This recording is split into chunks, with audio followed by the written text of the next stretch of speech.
قاری صاحب جی کیا غیر اللہ سے مدد مانگنا شرک ہے؟ غیر اللہ سے مدد مانگنا شرک نہیں ہے، بلکہ یہ قرآن پاک سے ثابت ہے۔ قرآن پاک کا پارہ نمبر 28 سورہ تحریم کے آیت نمبر 4 کے اندر اللہ تعالیٰ ارشاد فرماتا ہے فَإِنَّ اللَّهَ هُوَ مَوْلَاهُ وَجِبْرِيلُ وَصَالِحُ الْمُؤْمِنِينَ، بے شک اللہ تعالیٰ خود مددگار ہے، جبریل بھی مددگار ہے، اللہ تعالیٰ کے نیک بندے بھی مددگار ہیں، اور اس کے بعد فرشتے بھی مددگار ہیں۔ اہل سنت کا موقف یہی ہے کہ جو بھی اللہ تعالیٰ کے نیک بندے، اللہ تعالیٰ کے اولیاء کرام مدد کرتے ہیں، وہ اللہ تعالیٰ کی دی ہوئی طاقت سے مدد کرتے ہیں۔ بذات خود کوئی بندہ، کوئی ولی مدد نہیں کر سکتا، حقیقی مددگار اللہ تعالیٰ ہی ہے۔ وہ کہتے ہیں جی قرآن میں ہے سورہ التحریم میں فَإِنَّ اللَّهَ هُوَ مَوْلَاهُ وَجِبْرِيلُ وَصَالِحُ الْمُؤْمِنِينَ، رسول اللہ کا مولا تو ہیں اللہ، جبریل اور مومنین، اور اس کے بعد فرشتے بھی۔ اچھا، اس کا مطلب ہے کہ حضور علیہ السلام المدد یا جبریل کہتے تھے؟ نہیں، یعنی وہ ان کے پش پناہ ہیں۔ جب اللہ تعالیٰ کسی کی ڈیوٹی لگاتا تھا وہ حضور کے ساتھ کام کرتے تھے، آپ کے صحابہ آپ کی خدمت گزاری میں تھے۔ یہ مطلب ہے، یہ تو نہیں کہ آج کی ڈیٹ میں آپ نے پکارنا ہے۔ نبی علیہ السلام نے کبھی یا جبرائیل المدد کہا ہے؟ بلکہ قرآن میں سورہ انفال میں ہے کہ اللہ نے اپنے نبی سے وعدہ کیا کہ ہم غزوہ بدر میں، احد میں فرشتے نازل کریں گے۔ تو حضور نے تو فرشتوں کو خود نہیں پکارا، اللہ نے کہا ہم بھیجیں گے۔ پکارنے والا معاملہ کہیں نہیں ہے مدد کے لیے کسی کو۔ تو اگر یہی والا معنی لیا جاتا تو صحابہ کرام جو ہے وہ کہہ رہے ہوتے یا امیر حمزہ المدد، کسی نے نہیں کہا، یا جبرائیل المدد کسی نے نہیں کہا، جو سامنے موجود ہے۔ پانچواں اشکال وہ کہتے ہیں جی قرآن میں سورہ توبہ میں ہے وَمَا نَقَمُوا إِلَّا أَنْ أَغْنَاهُمُ اللَّهُ وَرَسُولُهُ مِنْ فَضْلِهِ، کیا ان کو یہی بات بری لگی نا کہ جو اللہ نے اور رسول نے اپنے فضل سے انہیں غنی کر دیا۔ اور یہ آیت لوگوں نے اپنے گھروں کے باہر لکھ کے لگائی ہے کہ اللہ اور اس کا رسول دونوں ہی غنی کرتے ہیں۔ سر یہ آیت اتنی لمبی آیت ہے جس کا ایک چھوٹا سا ٹکڑا ہے، سورہ توبہ کی آیت نمبر 74، جس میں نبی علیہ السلام پہ جو قاتلانہ حملہ ہوا تھا، جس پہ میری یوٹیوب پہ ایک ویڈیو بھی ہے، رسول اللہ کا قاتل کون۔ تو یہ سٹارٹ کہاں سے ہو رہا ہے؟ یحلفون باللہ ما قالوا، یہ اللہ کی قسمیں کھاتے ہیں، وَلَقَدْ قَالُوا كَلِمَةَ الْكُفْرِ، حالانکہ وہ کفر کر چکے، وَكَفَرُوا بَعْدَ إِسْلَامِهِمْ، اور کفر اختیار کیا اسلام کے بعد، وَهَمُّوا بِمَا لَمْ يَنَالُوا، اور انہوں نے وہ ارادہ کیا تھا جس میں کامیاب نہیں ہوئے، یعنی حضور کو شہید کرنے کا تبوک سے واپسی پہ۔ پھر ساتھ آیا وَمَا نَقَمُوا إِلَّا أَنْ أَغْنَاهُمُ اللَّهُ وَرَسُولُهُ مِنْ فَضْلِهِ، کیا ان کو یہی برا لگا کہ اللہ اور اس کے رسول نے اپنے فضل سے ان کو غنی کیا؟ یعنی اللہ کے ٹکڑوں پہ یہ پل رہے ہیں، رسول اللہ ان کو مال غنیمت میں حصہ دیتے ہیں، اس کے اگینسٹ انہوں نے یہ کیا کہ یہ نبی علیہ السلام کی جان کے دشمن بن گئے۔ اس سے یہ کہاں سے ثابت ہو گیا کہ آپ نے اللہ کے رسول کو مدد کے لیے پکارنا ہے؟ یہ چیز ہی کچھ اور تھی اور انہوں نے کچھ اور بنا دی۔ کانٹیکسٹ بالکل واضح ہے، اور اس کو سپورٹیو حدیث جو میں نے پچھلی دفعہ بیان کی تھی بخاری اور مسلم دونوں میں، کہ 70 صحابہ کو جب دھوکے سے شہید کرنے لگے تو انہوں نے کیا کہا؟ اے اللہ ہمارے نبی کو ہمارے حال کی خبر کر دینا، ہم اپنے رب سے مل رہے اس حال میں کہ ہم اپنے رب سے راضی، ہمارا رب ہم سے راضی، ہم حضور کے دین پر ثابت قدم ہیں، اے اللہ ہمارے نبی تک ہماری یہ خبر پہنچا دینا۔ اور بخاری کے الفاظ ہیں حضرت جبرائیل نے آ کے خبر دی، انہوں نے یہ بھی نہیں کہا کہ اے جبرائیل آپ خبر پہنچا دیں، یا رسول اللہ انظر حالنا، انہوں نے نہیں کہا، انہوں نے کہا اے اللہ آپ خبر کر دیں۔ تو اس سے 3 عقیدے میں نے کہا تھا کلیئر ہوئے، علم الغیب، حاضر و ناظر، اور مسئلہ استعانت یعنی غیر اللہ کو پکارنا۔ تینوں مسئلے جو انہوں نے بنائے ہوئے ہیں غلط طریقے سے وہ فارغ ہو گئے اس ایک حدیث سے۔ تو صحابہ تو یہ کرتے تھے، ان کو نہیں پتا تھا یہ قرآن میں آیت ہے وَمَا نَقَمُوا إِلَّا أَنْ أَغْنَاهُمُ اللَّهُ وَرَسُولُهُ مِنْ فَضْلِهِ، وہ یہ مطلب نہیں رہتے تھے۔ لے جی یہ 5 اشکال تو ختم ہوئے جو قرآن سے دیتے تھے، اب 5 احادیث والے بڑے مشہور ہیں، وہ بھی میں کور کر دوں۔ چھٹا اشکال، صحیح بخاری میں حدیث ہے جی میں کان بن جاتا ہوں، میں ہاتھ بن جاتا ہوں، میں پاؤں بن جاتا ہوں، پوری تصوف اس کے اوپر کھڑی ہوئی ہے، اور وہ اس لیے کہ یہ بھی آدھی حدیث پیش کرتے ہیں، پوری تو ان کی موت ہے۔ یہ صحیح بخاری میں حدیث ہے، نبی علیہ السلام نے فرمایا، حدیث قدسی ہے کہ اللہ تعالیٰ فرماتا ہے جس نے میرے ولی کے ساتھ دشمنی کی میرا اس کے خلاف اعلان جنگ ہے۔ اب ولی سے آپ کو انڈیا پاکستان کے ولی نہیں، یہ ولی اللہ کی بات ہو رہی ہے، جو اللہ کی عبادت کرتے تھے، جو اپنی عبادت کرواتے ہیں نا وہ اللہ کے ولی نہیں ہیں، ان سے اعلان جنگ ہے میرا۔ صحابہ اہل بیت ان کے پیٹرن پہ چلنے والے وہ امام جنہوں نے ان کی تعلیمات ہم تک پہنچائی. اعلان جنگ ہے. اور میرا بندہ میرا قرب کسی چیز سے حاصل نہیں کر سکتا جو فرائض میں پابندی سے حاصل کرتا ہے. پہلی چیز فرض ہے، پھر نوافل کے ذریعے میرا اتنا قرب حاصل کرتا ہے کہ میں اس کے کان بن جاتا ہوں جس سے وہ سنتا ہے، میں اس کے ہاتھ بن جاتا ہوں جس سے وہ پکڑتا ہے، میں اس کی آنکھیں بن جاتا ہوں جس سے وہ دیکھتا ہے، میں اس کے پاؤں بن جاتا ہوں جس سے وہ چلتا ہے. بس اتنا کر کے وہ کہتے ہیں جس کے ہاتھ اللہ کے ہاتھ بن جائیں پھر ایتھوں اوتھے نہیں پہنچن گے، اے ابو کو رزلٹ کر لیندے نے. اور یہ عربی کے محاورے میں بات ہو رہی ہے، یعنی اس کا اوڑھنا بچھونا میں بن جاتا ہوں، یعنی میں اسے اسپیشل پروٹیکشن دے دیتا ہوں. ایک بار جب وہ کوشش کرتا ہے پھر اس کے ہاتھ پاؤں کان آنکھیں میری اطاعت میں ہی اٹھتی ہیں. وہ کہتے ہیں جی یہ تو وہ پہلے ہی کر رہا تھا تبھی اس کو انعام ملا. پھر انعام کیا ہوا؟ پہلے تو اس نے کوشش کی نا، انعام اس کو یہ ملا کہ اللہ اسے استقامت دیتا ہے، جو قرآن میں بھی آیا قل ان صلاتی و نسکی و محیای و مماتی للہ رب العالمین. اے نبی تم فرماؤ بے شک میری نماز، میری قربانی، میرا جینا، میرا مرنا سب اللہ کے لیے. اچھا اس حدیث کا اگلا حصہ نہیں پڑھتے، اگلے الفاظ ہیں کہ جب وہ مجھ سے کوئی دعا کرتا ہے میں دعا قبول کرتا ہوں، اور جب مجھ سے پناہ طلب کرتا ہے اپنے دشمن کے اگینسٹ تو میں اسے پناہ عطا کرتا ہوں. تو میرے بھائی جس کا ہاتھ اللہ خود بن چکا ہے وہ دشمن کی گیچی خود کیوں نہیں مروڑ دیتا؟ اللہ سے کیوں مانگ رہا ہے؟ اس لیے کہ کوئی نہیں ایسے کر سکتا، اللہ ہی سے مانگنا ہے. ورنہ وہ کہتے ہیں ہاتھ بن گیا پاؤں بن گیا تو اب وہ جو مرضی کرے. اور ویسے آپ کو شرم نہیں آتی کہ اللہ کا پاؤں کوئی بنے گا؟ اس کا فزیکل معنی آپ لیں گے کہ اللہ کسی بزرگ کا پاؤں ہے تو پھر آپ پہ 295C لگے گی. آپ اس پیغمبر کی بھی توہین کریں گے اور اللہ کی بھی. تو یہ بات ہو رہی ہے محاورتاً، اور آگے الفاظ حدیث کے اس کی حفاظت کر رہے ہیں. لہٰذا یہاں سے دھوکہ دینا بند کریں. اور اس کو سپورٹیو حدیث ہے بخاری مسلم دونوں میں. اما عائشہ کہتی ہیں جب بادل نظر آتے نا اور آندھی چلتی تو ہم لوگ خوش ہوتے کہ بارش آئے گی، اور حضور صلی اللہ علیہ وسلم کے مبارک چہرے پر پریشانی کے آثار آ جاتے ہیں. تو میں کہتی اللہ کے نبی لوگ تو خوش ہو رہے ہیں بارش آئے گی اور آپ پریشان ہو رہے ہیں. تو آپ فرمایا کرتے اے عائشہ مجھے کیا پتا کہ ان بادلوں سے آگ برسے گی یا بارش کا پانی. تو کسی نے نہیں کہا یا رسول اللہ آپ کو نہیں پتا بارش کا پانی برستا ہے. لیکن حضور کا یقین اللہ پہ دیکھیں. پھر آپ نے سورہ الاحقاف کی وہ آیت تلاوت کی کہ قوم عاد پہ عذاب اسی طریقے سے آیا تھا کہ سخت گرمی کے بعد ایک بادل نمودار ہوا اور وہ ساری قوم اس کے نیچے آ گئی اور کہا کہ ابھی بارش برسے گی، اس میں سے آگ نکلی، سب ہلاک ہوئے. حضور نے سورہ احقاف کی آیت پڑھ کے کہا کہ مجھے بتاؤ عائشہ مجھے کیا پتا کہ اس بادل میں سے عذاب آنے والا ہے یا اللہ کی رحمت. اور پھر حضور علیہ السلام یہ دعا کیا کرتے اے اللہ اسے ہمارے لیے رحمت بنا دے جو بادل آئے ہیں. اگر حضور علیہ السلام اپنے بارے میں کہہ رہے ہیں کہ مجھے نہیں پتا کہ اس میں سے کیا ہونا ہے، تو آپ بابوں کے بارے میں کیا کہہ سکتے ہیں؟ وہ اشارہ کر کے یہ کر دیں گے تو وہ کر دیں گے. حضور علیہ السلام کا ذرا یقین دیکھیں کہ فیصلے اللہ نے کرنا ہے.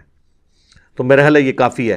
ہاتھ بن جاتا ہوں پاؤں بن جاتا ہوں، اس کی اگر پریکٹیکل مثال ہوتی تو نبی علیہ السلام کی مبارک ذات ہوتی. البتہ اس میں جہاں معجزات ہیں وہ ہم مانتے ہیں، جو بخاری مسلم میں آپ نے دعا کی بارش نازل ہو گئی، پھر اگلے خطبے میں وہی بندہ کھڑا ہوا پورے ہفتے تک بارش ہوتی رہی، اس نے کہا یا رسول اللہ ہمارے تو گھاٹ ٹپک رہے ہیں، تو آپ نے مبارک انگلی سے اشارہ کیا، اللہ تعالیٰ نے آپ کی دعا قبول کی، وہ معاملہ الگ ہے. یہ تو رپورٹ ہوئی ہیں چیزیں. آپ جو بابوں کے بارے میں سٹوریاں بتا رہے ہیں وہ کوئی رپورٹ نہیں ہوئی ہیں، سب جعلی ہیں. اور اگر آپ کہتے ہیں اصلی ہے تو کر کے بتاتے سر. اے کوڑا تھا اے میدان. ایک نگاہ مار کے یوٹیوب سے نبی علیہ السلام سے متعلق گستاخانہ ویڈیو ہی ڈیلیٹ کرا دیں تو آڑی بزرگی کس داڑے کام آونی ہے؟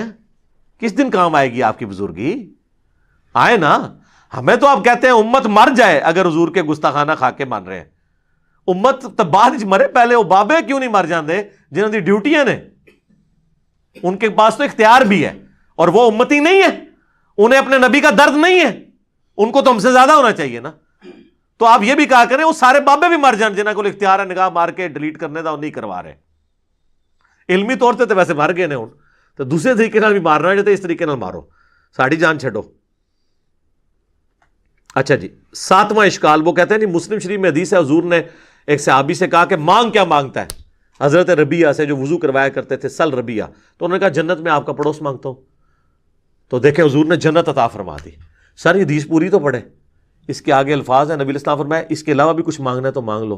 کہا نہیں یا رسول اللہ آپ کا پڑوسی چاہیے. تو آپ نے فرمایا کثرت سجود سے میری مدد کر. اب اس کو آپ نے وہ نہیں لینا کہ حضور کا مشکل کشا وہ بن گیا تھا. آپ تو ہر جگہ مدد دیکھ کے تو مشکل کشا بنا دیتے ہیں. کثرت سجود سے میری مدد کر، یعنی تم زیادہ عبادت کرو، میری مدد کرو کہ میں اللہ کو سفارش ڈال سکوں کہ یہ نیک بندہ اس کو میرے ساتھ کر دے. بالکل واضح ہے. بس سال ربیہ سال ربیہ سال ربیہ، جنت مانگ لی جنت مانگ لی. اگے بھی ٹورو نا کہ ملی جنت. ٹھیک ہے، تو جنت تو انشاءاللہ آپ کو بھی مل جائے گی. صحیح مسلم میں حدیث ہے جو اذان کا جواب دے اس کے بعد دروشی پڑھے اور الوسیلہ والی دعا مانگے، میری شفاعت اس کے لیے حلال ہو جائے گی. اللہم صلی علی محمد وعلی آل محمد. تو یہ تعلیم آپ کی دیکھیں کیا ہے. صحیح مسلم میں حدیث ہے، نبی علیہ السلام فرمایا اے ابو ہریرہ جو چیز تمہیں نفع دے اس کے لیے پوری کوشش کرو، اور دیکھنا کاہلی نہ کرنا، سستی نہ کرنا، اور اللہ سے مدد مانگ کے چلنا. پھر بھی رزلٹ تمہارے خلاف آئے تو کبھی نہ کہنا کہ اگر میں یہ کر لیتا تو یہ ہو جاتا، اگر میں وہ کر لیتا تو وہ ہو جاتا. یہ اگر مگر شیطان کا دروازہ کھول دیتے ہیں. یہ صحیح مسلم میں تقدیر والے چیپٹر کی آخری حدیث ہے، کتاب القدر چیپٹر کی. امام مسلم نے اس کے اوپر کنکلوڈ کیا ہے کہ تقدیر پہ کوئی تکیہ کر کے یہ نہیں ہے کہ کوشش چھوڑ دے، سستی نہ کرنا، کاہلی نہ کرنا. یہ نہیں ہے کہ خالی پیپر دیا اس پہ دروشی پڑھ کے پھونکا ہو، اس سے نہیں کو پاس ہوگا. کوشش کرو، اس تو بعد بے شک جو مرضی پڑھ کے پھونکتے رہو. سستی اور کاہلی نہ کرنا، پھر اللہ سے مدد مانگنا.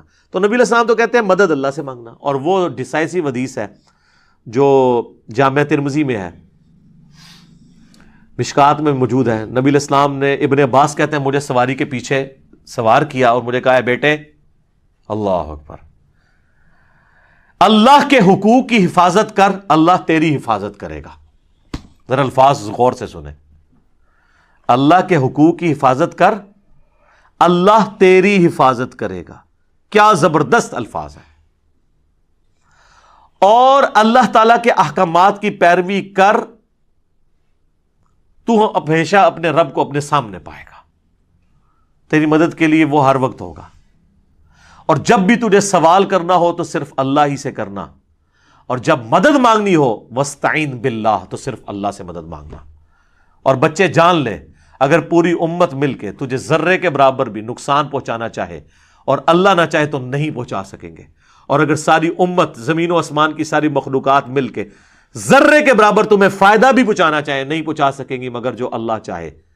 اور پھر حضور نے اس کو مزید مور لگائی. آپ نے فرمایا کہ تقدیر کے صحیفے خشک ہو چکے ہیں اور قلم اٹھا لیے گئے ہیں، یعنی جو اللہ نے فیصلہ کیا ہے نا وہی ہونا ہے. یہ حدیث کتنی ڈیسائسو ہے. نبی علیہ السلام اپنے اصحاب کی تربیت کرتے تھے کہ مانگنا ہے تو اللہ سے مانگنا ہے. عبد القادر جیلانی کا اس معاملے سے کوئی لینا دینا نہیں، لیکن انہوں نے اپنے بزرگوں کو باندھ کر مروایا. ظاہر ہے جی، ہم نے ان کے بزرگوں کی طرف منسوب غلط واقعات کی وجہ سے اس نعرے حق کو بلند کیا ہے کہ میرے نبی سا ہے ہی کوئی نہیں، تیرے بابے تھے شاہی کوئی نہیں. کیونکہ انہوں نے بابوں کو بڑھا دیا تھا نا، رسول اللہ کے مقابلے پہ لے آئے تھے. تو ہم نے بتایا کہ بھائی کوئی بابا بھی رسول اللہ کے مقابلے پہ نہیں آ سکتا، سیدھی سی بات ہے. تو ایاک نعبد و ایاک نستعین ہر نماز کی ہر رکعت میں مسلمان کا عقیدہ ہے. تو اس کا اپروپریٹ ترجمہ بنے گا اے اللہ ہم صرف تجھی کو پوجیں اور تجھی سے دعا کریں. نستعین جو ہے یہ دعا ہے، یہ عام مدد نہیں ہے جو آپ ایک دوسرے سے مانگتے ہیں. یہاں جو مدد ہے وہ دعا والی مدد ہے. کیونکہ جو عام مدد ہم ایک دوسرے سے مانگتے ہیں یا کرتے ہیں اس کا تو اللہ تعالیٰ نے حکم دیا ہے، جس کے بارے میں کسی زمانے میں یہی مفتی اکمل صاحب فرمایا کرتے تھے کہ ہم امی سے روٹی نہ مانگیں، کیا یہ شرک ہو جائے گا؟ تو یہ والی مدد جو ہے یہ تو مشروع ہے. وَتَعَاوَنُوا عَلَى الْبِرِّ وَالتَّقْوَى وَلَا تَعَاوَنُوا عَلَى الْإِثْمِ وَالْعُدْوَانِ نیکی اور پرہیزگاری کے کاموں میں ایک دوسرے کی مدد کرو، اور گناہ اور سرکشی کے کاموں میں ایک دوسرے کی مدد نہ کرو. یہ تو قرآن میں حکم ہے. آپ یہاں بیٹھے ہیں، میں آپ کو کہتا ہوں مجھے پانی پلا دیں اور آپ میری مدد کرتے ہیں یا مجھے روٹی دے دیتے ہیں، تو یہ ہماری کمیونیکیشن آمنے سامنے ہو رہی ہے. اس مدد کا حکم ہے قرآن میں کہ آپ نے کرنی ہے، لیکن آپ میرے سامنے موجود نہیں ہیں، اس سے بڑھ کر آپ دنیا سے بھی چلے گئے ہیں، اور قبر بھی آپ کی میرے سامنے نہیں ہے، سینکڑوں میل دور بغداد کے اندر عبد القادر جیلانی وہاں پہ دفن ہے، اور میں یہاں سے کہتا ہوں کہ غوث پاک 2 بوتلیں نیسلے کی بھیج دیں، نہیں بھیج سکتے۔ آپ لا سکتے ہیں بوتلیں، غوث پاک نہیں بھیج سکتے، کیونکہ وہ اس دنیا میں موجود ہی نہیں، وہ آخرت کی زندگی میں۔ انہوں نے مثالیں دنیا کی زندگی کی دینی ہوتی ہیں اور عقائد آخرت کی زندگی کے ساتھ منسوب کر کے تو ایکسٹراپولیٹ کر کے عقائد گھڑنا شروع کر دیتے ہیں۔ اس طرح بھائی نہیں ہوتا۔ مجھے بتائیں، بارش کون برساتا ہے؟ اللہ۔ ڈیوٹی کس کی ہے؟ فرشتوں کی۔ لیکن کوئی مسلمان کبھی غلطی سے بھی کسی فرشتے سے بارش نہیں مانگتا، اللہ سے مانگتا ہے۔ خود ہمارے محبوب صلی اللہ علیہ وآلہ وسلم نے صحیح بخاری اور صحیح مسلم میں آتا ہے، نماز استسقاء پڑھائی ہے، صلاۃ الاستسقاء، بارش مانگنے کی جو نماز ہے اللہ سے مانگی ہے۔ تو فرشتے جن کی ڈیوٹیاں بھی اللہ نے لگائی ہیں، آپ ان سے مدد نہیں مانگ سکتے کہ میکائیل بارش برسا دو کہ گرمی کا موسم قریب آ رہا ہے، ہاں یہ نہیں کر سکتے۔ اور نہ یہ کہہ سکتے ہیں کہ فرشتوں سلام پہنچا دو کہ خادم تمہارا سعید آ رہا ہے، وہ جو مفتی سعید دیوبندی صاحب نے نعت لکھی ہے، نہیں، ہم فرشتوں کو کہہ ہی نہیں سکتے۔ ہم نے کہنا ہے اللہم صلی علی محمد وعلی آل محمد۔ اللہ کی مرضی ہواؤں کے ذریعے بھجوائے، فرشتوں کے ذریعے، جنات کے ذریعے، کسی ذریعے سے ہم نے اللہ کو پکارنا ہے۔ ایاک نعبد و ایاک نستعین۔ کہتے ہیں جی بزرگ ہمارے لیے ایک ظاہری سبب ہے، جس طرح ہم ایک دوسرے کی مدد کرتے ہیں تو ہم ظاہری سبب کے طور پر ان کو اڈاپٹ کرتے ہیں۔ تو بھائی اگر اس طریقے سے ظاہری اسباب کے طور پر آپ نے چیزیں اڈاپٹ کرنی ہیں تو غزوہ بدر اور احد میں آرمی چیف جو تھے نبی الاسلام کی طرف سے وہ سیدنا حمزہ بن عبد المطلب تھے، لیکن جب وہ شہید ہو گئے اور شہید زندہ بھی ہے، کسی جنگ میں رسول اللہ صلی اللہ علیہ وآلہ وسلم نے ان کو قبر سے نکال کے تو آرمی چیف نہیں بنایا، کیونکہ آپ کو پتا تھا دنیا سے جا چکے ہیں۔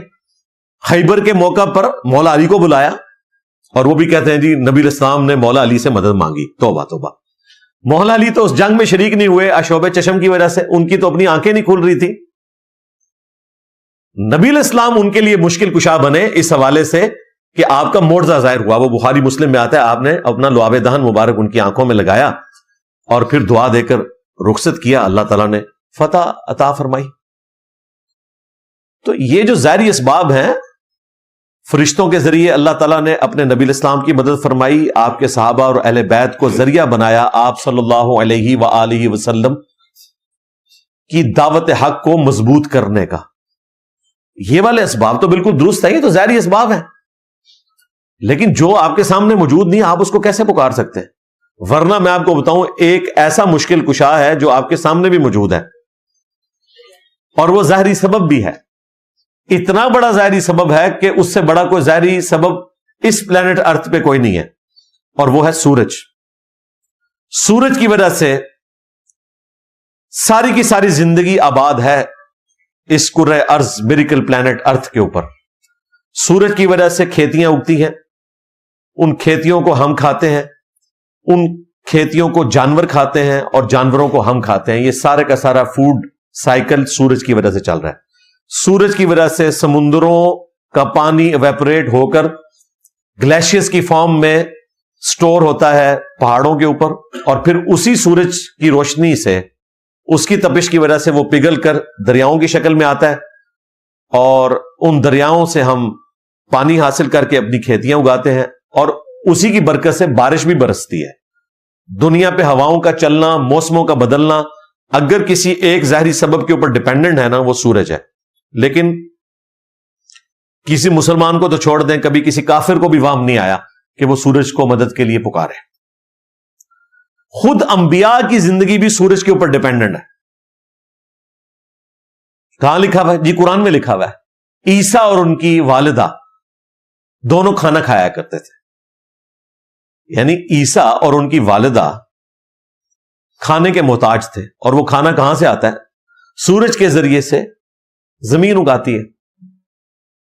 تو اللہ تبارک و تعالیٰ نے ظاہری اسباب میں سورج کو رکھا ہوا ہے.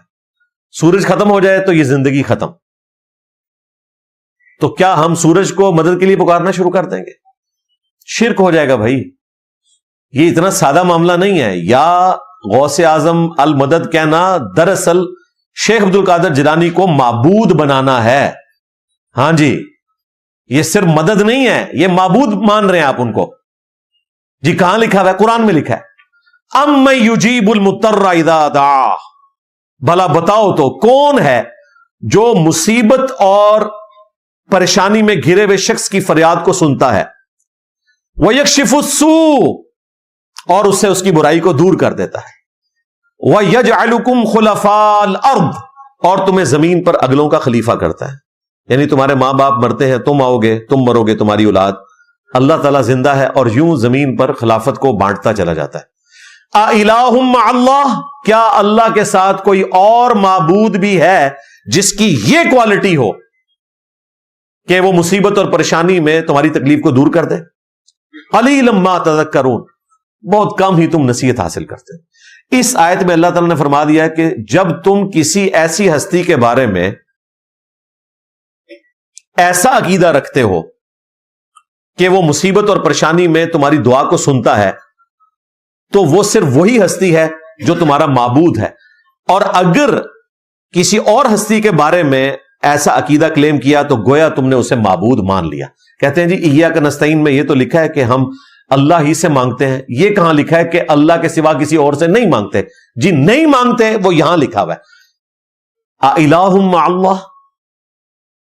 اتنی حیران کن بات ہے. یہ جو دعا ہے سورۃ النمل کی آیت نمبر 62 اور عقیدہ جو اس میں بیان ہوا، یہ اہل تشیع کے صبح شام کے اذکار میں موجود ہے. اَمَّن يُجِيبُ الْمُضْطَرَّ إِذَا دَعَاهُ. پوری پوری زندگی پڑھتے رہتے ہیں اور یا علی مدد کہتے رہتے ہیں، ترجمہ نہیں کبھی پڑھا. بالکل ون سائیڈڈ مقدمہ ہے. پھر شیعہ کے ہاں جو مکتوب نمبر 31 ہے نہج البلاغہ میں، جب مولا علی علیہ السلام جنگ صفین سے واپس آ رہے تھے تو انہوں نے اپنے بیٹے حسن ابن علی کے لیے ایک وصیت لکھوائی. ظاہر ہے کہ ایک بوڑھا باپ اپنے بیٹے کے لیے وہ وصیت کرے گا جو اس کے لیے اس کی وفات کے بعد فائدہ مند ہو. وہ بڑے زبردست الفاظ ہیں. وہ کہتے ہیں کہ یہ اس بوڑھے باپ کی وصیت ہے اپنے بیٹے حسن ابن علی کے نام، جو زمانے کے نشیب و فراز دیکھ چکا ہے. اے میرے بیٹے حسن، یاد رکھنا کہ زمین و آسمان کے تمام خزانوں کا مالک اللہ ہے، اور اس نے محض اپنے فضل و کرم سے ہمیں اجازت دے دی ہے کہ ہم اس سے دعا کریں اور وہ ہماری دعا کو قبول کرے. مولا علی کہہ رہے ہیں یہ بھی اللہ کا فضل ہے کہ اس نے ہمیں اجازت دی ہوئی ہے کہ ہم اس سے مانگیں. یہ اس کا فضل ہے.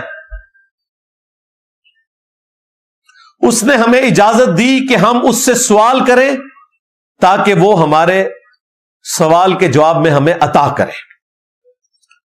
اور میرے بیٹے حسن، یاد رکھنا اللہ کا دربار وہ درگاہ ہے کہ اس نے اپنے اس دربار پر کوئی دربان بھی مقرر نہیں کیا کہ اس کے ذریعے سے میرے تک پہنچو، اور نہ کسی وسیلے کو مشروع ٹھہرایا کہ یہ ضروری ہے کہ وسیلے کے ذریعے آؤ گے.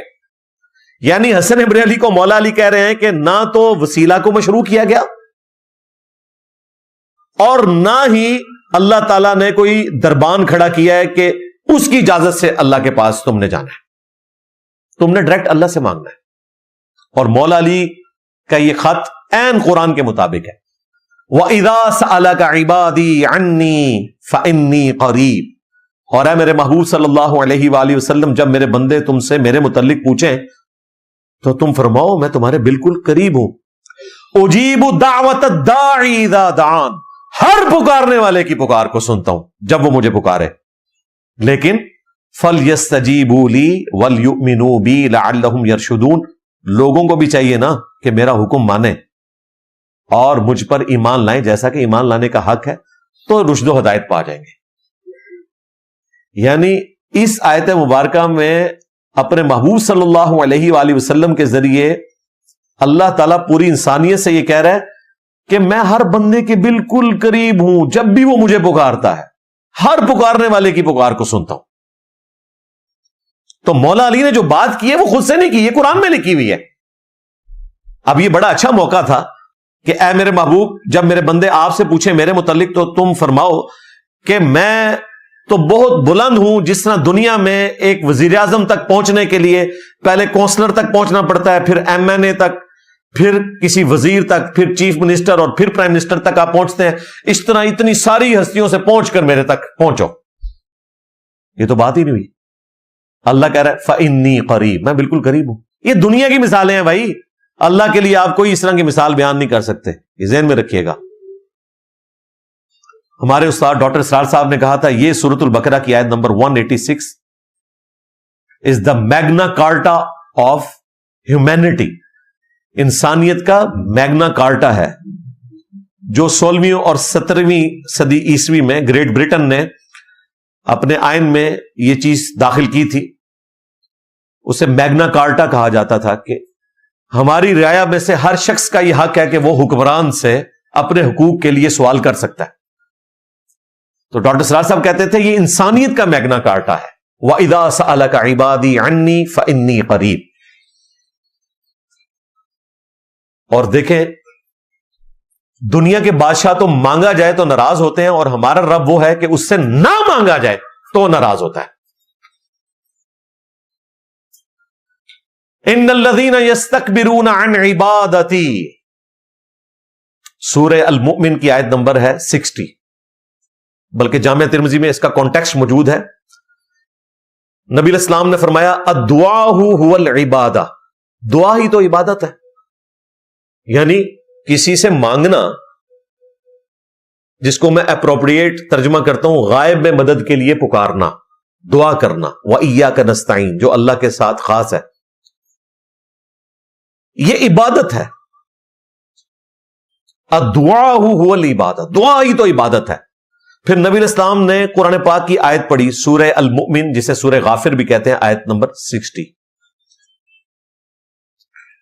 ادعونی استجب لکم، اے میرے بندو مجھ سے مانگو، وقال ربکم، اور یہ تمہارے رب نے فرمایا ہے ادعونی استجب لکم، مانگو میں عطا کروں گا۔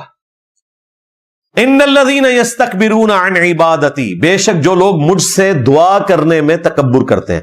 دیکھیں بات ہوئی تھی دعا کی اور لفظ آیا عبادت، یعنی دعا عبادت ہے۔ جو اس عبادت سے تکبر کریں گے میں انہیں ذلیل و خوار کر کے جہنم کی آگ میں داخل کروں گا، والعیاذ باللہ تعالی۔ تو نبی علیہ السلام نے خود ہی فرما دیا کہ الدعاء هو العبادہ، اور سورہ المؤمن کی آیت بھی تلاوت کر دی اور امت کو بتا دیا کہ یہ چیز صرف اللہ کے ساتھ خاص ہے۔ کسی پیغمبر، کسی فرشتے، کسی جن اور کسی انسان سے آپ دعا نہیں کر سکتے۔ دعا کروا سکتے ہیں جو سامنے موجود ہو، وہ ایک الگ سے چیز، وہ میں آگے انشاءاللہ کور کر دوں گا، لیکن دعا کرنا وہ اس پیغمبر نے بھی اللہ ہی سے مانگنا ہے۔ آپ نے ڈائریکٹ اللہ ہی کو پکارنا ہے، باقی جو اس کا پروٹوکول ہے وہ اپنی جگہ موجود ہے۔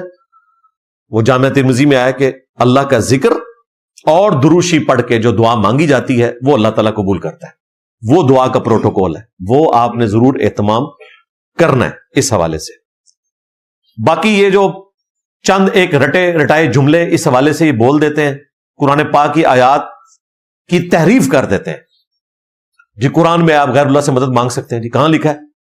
جی عیسیٰ ابن مریم نے کہا تھا من انصاری اللہ، کون ہے جو اللہ کے لیے میری مدد کرے؟ قال الحواریون نحن انصار اللہ، تو ان کے حواریوں نے کہا تھا ہم اللہ کے مددگار ہیں، یعنی کہ اللہ کے دین کے مددگار ہیں۔ تو دیکھیں عیسیٰ ابن مریم نے بھی اپنے ساتھیوں سے مدد مانگی تھی۔ یعنی آپ یہ کہنا چاہ رہے ہیں کہ حضرت عیسیٰ علیہ السلام کے صحابہ ان کے مشکل کشا تھے؟ ہونا تو چاہیے تھا عیسیٰ علیہ السلام مشکل کشا ہوتے اپنے صحابہ کے، تو صحابہ کرام مشکل کشا تھے حضرت عیسیٰ کے؟ توبہ توبہ توبہ، یہ تو گستاخی ہے، 295 سی لگتی ہے تمہارے اوپر۔ پھر ان کا دماغ کھلتا ہے کہ یہ ظاہری اسباب میں تمام پیغمبروں کے ساتھیوں کو، اہل البیت کو اللہ تعالیٰ نے ان کے ہاتھ مضبوط کرنے کے لیے ان کے ساتھ اٹیچ کیا تھا. اس میں المدد والا کون سا معاملہ ہو گیا؟ المدد تب ہوتا جب نبی علیہ السلام بھی غزوہ بدر اور احد کی طرح امیر حمزہ کو غزوہ خیبر میں قبر سے نکال کر تیسری دفعہ آرمی چیف بنا دیتے، بلکہ اس سے پہلے غزوہ خندق میں بناتے. یہ تو چوتھی دفعہ بننا تھا، نہیں بنایا، دنیا سے چلے گئے. جو سامنے موجود تھے مولا علی، ان کو بلایا، لعاب دہن لگایا اور خیبر کے لیے روانہ کر دیا. ظاہری اسباب. وہ تو قرآن میں سورۃ الانفال میں آیا کہ اللہ تعالیٰ نے اپنے نبی سے وعدہ کیا کہ فرشتوں کے ذریعے آپ کی مدد کروں گا، تو فرشتے اترے. لیکن پکارنا اللہ ہی کو ہے. پھر آپ نے اکثر سنا ہوگا جی، قرآن میں آیا یا ایھا الذین آمنوا استعینوا بالصبر والصلاۃ، اے اہل ایمان صبر اور نماز کے ذریعے مدد چاہو. کس کی؟ غوث پاک کی، معین الدین چشتی کی، بایزید بستامی کی؟ نہیں جی، دیکھیں نا، غیر اللہ ہے جی صبر اور نماز. یعنی کہ تم یہ کہنا چاہ رہے ہو المدد یا نماز، المدد یا صبر. تو میں نے تو آج تک کسی بریلوی مسجد میں یا شیعہ کی مسجد میں اسٹیکر نہیں دیکھا کہ قرآن میں لکھا ہے وَاسْتَعِينُوا بِالصَّبْرِ وَالصَّلَاةِ یا اسْتَعِينُوا بِالصَّبْرِ وَالصَّلَاةِ، اور انہوں نے اسٹیکر بنایا ہو المدد یا نماز، المدد یا صبر. اس آیت کو پورا پڑھ لیں، اس کے اندر اس کا جواب ہے ان اللہ مع الصابرین، بے شک اللہ صبر کرنے والوں کے ساتھ ہے. یعنی جو نماز اور صبر سے کام لیتے ہیں اللہ تبارک و تعالیٰ ان کی مدد فرماتا ہے. یہ نہیں ہے کہ المدد یا نماز، المدد یا صبر. اندازہ کریں کہ ان کا انٹلیکچوئل لیول کیا ہے. پیر میر علی شاہ صاحب، جن کو یہ اتنا بڑا فلاسفر بنا کے پیش کرتے ہیں، بریلوی دیوبندی دونوں، کہتے ہیں جی ان سے بڑا کوئی عالم نہیں تھا. ان کا حال میں بتا دوں، انہوں نے غیر اللہ سے مدد مانگنے کے اوپر پورا کتابچہ لکھا ہے. اس میں انہوں نے غیر اللہ سے مدد مانگنا جو فوت شدگان ہے، اس کے اوپر دلیل پتہ کیا لے کے آئے؟